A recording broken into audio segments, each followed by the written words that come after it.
안녕하세요. 좋아요가 싫은 23기 카피라이터 정세현입니다. 네. 오늘은 그냥 제 얘기 해보려고요. 저는 원래 페이스북, 인스타그램 되게 즐겨 하던 그런 그냥 흔한 SNS 유저였어요. 틈만 나면 스마트폰으로 새 좋아요, 새 글 없는지 확인을 하는 게 저의 일상이었고요. 근데 지금 제 스마트폰에는 그 좋아하던 페북, 인스타가 모두 사라졌어요. 왜 사라졌냐면요. 어떤 계기가 있었거든요. 네, 전 작년에 한 9개월 정도 영어학원 생활을 했어요. 여기가 말하는 학원이라서 프리토킹, 연극 준비하면서 정말 많은 사람들을 만나야 했어요. 처음엔 되게 좋았어요. 이렇게 많은 사람들을 만날 수 있다는 게. 근데 어느 순간 대부분의 사람들과 그냥 깊이 이어지지 못하고 지나가면서 그냥 하이 하이 이런 인사만 주고받고 그리고 그 이상의 딱히 대화는 이루어지지 않는 이런 생활을 하고 있더라고요. 그래서 저는 이런 관계는 대체 뭘까 하는 생각에 되게 피곤해졌던 찰나에 저의 핸드폰을 받고 그때 저의 SNS가 눈에 들어왔어요. 저의 페이스북에는 500명이 넘는 친구들이 있는데요. 그 중에 제가 정말 가깝다라고 할 수 있는 사람은 한 30명은 될지 모르겠어요. 그리고 나머지에는 이런 친구들이 있습니다.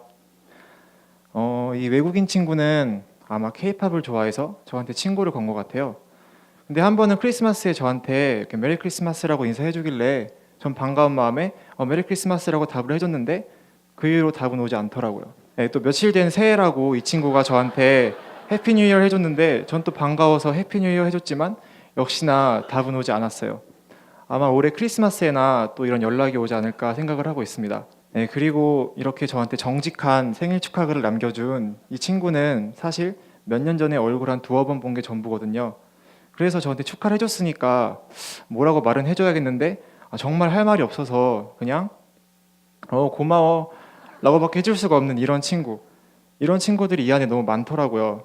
그래서 내가 학원에서 그렇게 하이 하고 지나가던 그 사람들이랑 이 친구들이랑 정말 별로 다를 게 없겠구나라는 생각이 들어서 전 또 피곤해졌어요. 근데 저의 그 피곤함을 이 친구들 탓으로 돌리려는 게 아니에요. 생각을 해보니까 그런 관계들을 노력해서 만들었던 건 다 저였더라고요. 저는 암 걸릴 것 같다라는 말을 쓰지 않아요. 이미 한번 걸려봐서 그 말이 담고 있는 무게를 너무 잘 알거든요. 중학교 3학년 때 제 왼팔에 찾아왔던 뼈암과 함께 했던 한 10개월간의 병원 생활은 저한테 참 많은 걸 준 것 같아요. 저는 아팠던 적이 있어서 그런지 술, 담배는 그렇게 즐기지 않고요. 대신에 병원에서 입맛이 없을 때 한두 잔 즐기기 시작한 커피가 그 자리를 대신해서 저한테 즐거움을 주고 있어요. 그리고 나름 어린 나이에 좀 큰 일을 겪어봐서 그런지 웬만한 일에는 좀 동요를 잘 안 해서 평화의 상징 비둘기라는 별명도 받았고요. 네. 그리고 다소 내성적인 지금의 제 성격도 받았어요. 왜냐하면 그 당시에 제가 만날 수 있던 사람들은 오직 가족, 병원 사람들, 그리고 제일 친했던 5명의 친구들이 거의 전부였거든요.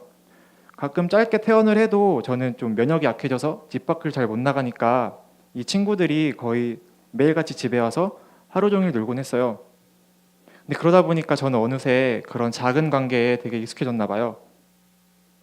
치료 끝나고 고등학교에 가도 좀 새롭게 사람 만나는 게 그렇게 쉽지 않고 저는 그냥 마음 맞는 한두 명 지내는 게 편하고 그래서 저는 고등학교 친구는 그렇게 많지 않은데 그땐 그게 되게 좋았고 아무도 뭐라고 하지 않았어요.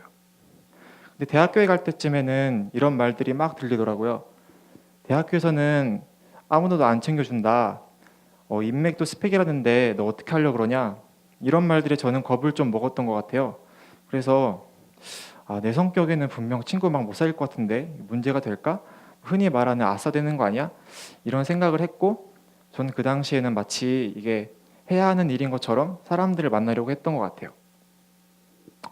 그리고 그렇게 만난 사람들은 아직 잘 모른다고 하더라도 저의 SNS 친구로 만들었고요. 실제로는 저한테 친구를 새로 만든다는 일은 그렇게 쉬운 일은 아닌데 근데 거기선 그냥 클릭 몇 번 하면은 그냥 이렇게 친구라고 해주니까 전 그게 되게 좋았나 봐요. 근데 과연 정말 친구일까라는 생각이 들어버린 거죠. 생각을 해보면은 저는 사람이 한 10명만 있어도 사람 많다 되게 힘들어 하거든요. 예, 지금도 그렇고요. 그래서 저한테 500명이 이렇게 함께 숨쉬는 페이스북, 인스타그램은 말도 안 되는 곳인 거죠. 그래서 요즘에는 그 500명이 있는 공간에서 이렇게 빠져나와서 그냥 제 주변에 20명에게 집중하며 살고 있어요. 한때는 뭔가 인간관계라는 말에 좀 겁을 먹어서 저랑 어울리지도 않게 많은 사람들을 사귀려고 했었는데 저는 결국 원래 그냥 작은 관계를 훨씬 좋아했으니까요. 그래서 그렇게 소규모를 좋아하던 원래 제 모습으로 살아가니까 달라지는 게 있더라고요. 저는 원래 전화 통화에 되게 소극적이었어요. 너무 떨렸거든요, 이게. 사실 지금도 걸 때마다 완전 떠는데 그럼에도 이제 가까운 사람이랑 좀 가깝게 연락하기에는 이만한 게 없는 것 같아서 떨려도 좀 많이 걸어보려고 하고 있어요. 그러다 보니까 최근엔 이런 일도 있더라고요. 제가 어떤 친구를 만나러 가는 길에 그 친구한테 전화를 걸어서 이제 걷고 있었죠. 근데 걷다가 길에서 다른 친구를 만난 거예요. 그래서 전화하던 친구한테는 야, 잠깐만 이렇게 말을 하고 길에서 만난 친구랑 얘기를 좀 했어요. 근데 제가 친구랑 얘기를 하다가 제가 통화 중이던 걸 까먹은 거예요. 네, 그래서 저는 그대로 그냥 약속 장소로 갔는데 도착을 하니까 저랑 통화를 하던 친구는 그 통화를 안 끊고 기다리고 있더라고요. 전 그때서야 그걸 너무 깨닫고 너무 미안해서 야, 진짜 미안하다. 근데 너 이거 안 끊고 기다린 거야? 하니까 그 친구는 되게 당연하다는 듯이 네가 잠깐만이라며 라고 해줬는데 전 이 한마디가 되게 좋더라고요.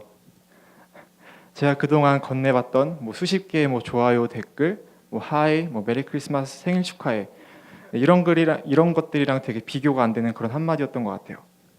그래서 저는 이제는 그냥 제가 주위에 정말 좋아하는 사람들에게 이런 한마디를 직접 건네며 살고 싶기 때문에 그런 흔한 SNS 유저였던 옛날의 저로는 다시 돌아오고 싶지가 않아요.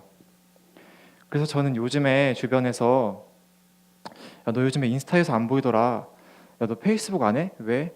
이런 말들 참 많이 듣고 살고 있는데요. 이 자리를 빌려서 네, 한마디 하고 싶어요. 그것들이 사라져서 나는 이제서야 훨씬 잘 살고 있어 라고요. 네, 그래서 저는 이제 좋아요가 싫다고요. 감사합니다.